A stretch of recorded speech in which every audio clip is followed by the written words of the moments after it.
Hello, my name is Brian Rand, and this is my one shot. So I grew up in Brandon, South Dakota, which is near Sioux Falls, South Dakota. If you've never been to South Dakota, you may have heard of Sioux Falls. I'm the oldest of seven. I grew up in a very interesting environment with seven kids, and there's five dads and three moms that create the seven of us. So there's quite a bit of chaos and sibling rivalry, etc. But love my family very much. But the way we grew up was unlike most of the people that I was around.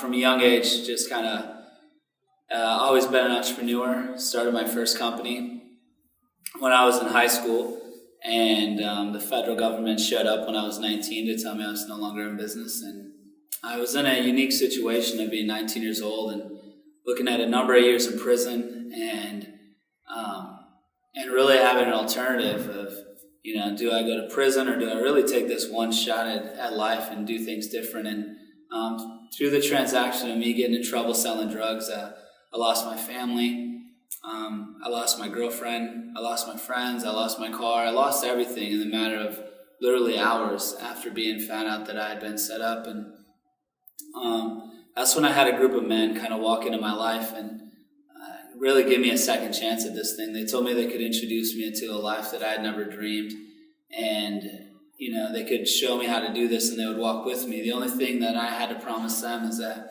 I would never walk away without giving it away to somebody else, and that I would stay true to that passion and that commitment, that no matter what came of it, that I would turn around and help someone else. And I'm proud to sit here and tell you that 9 years later, I just celebrated 9 years sober, and I've built a relationship with my God, and I've really built a tremendous amount of friendships and relationships across the world. I've lived in the best city in the world, Los Angeles.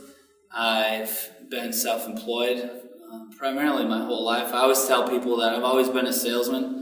I've sold drugs, Jesus, and websites, and it's been the same script, different products. But truly and tremendously, what I've tried to do is live my life to be the fullest to that promise I made to my friend Eric that day in his office, that if he would show me a new way of life, which he did, one far beyond my wildest dreams that I could have ever imagined, that I would commit my life to helping others. And so we've started a number of nonprofits working with incarcerated youth and helping them take their life from incarceration and hopefully taking some of those street skills they've learned and really learn how to apply that for the positive and to have a positive change in society. I've seen God do miraculous things in my family. My mom, for instance, just celebrated 8 years of sobriety, which I'm so proud of her. And our family is considerably different from essentially that one decision that I had to make was, do I continue to live the life I was living and spend a good amount of time in prison and probably the rest of my life?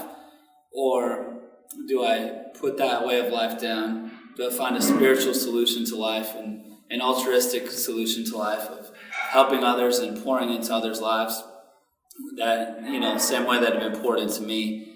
I decided to do that. I've been having a lot of fun ever since. I've been able to change some things in my life, been able to help some people, and I'm living a dream. I truly feel like I had that chance to make that decision on one shot. There's always those things I continue to push myself for that I want to accomplish, that I want to do, and kind of that same one-shot mentality. But truly my one-shot story is that turning point when I decided to put down the drugs, put down the alcohol, and put down living for myself and start living for other people, and start doing my best to give back the same way that people had given to me.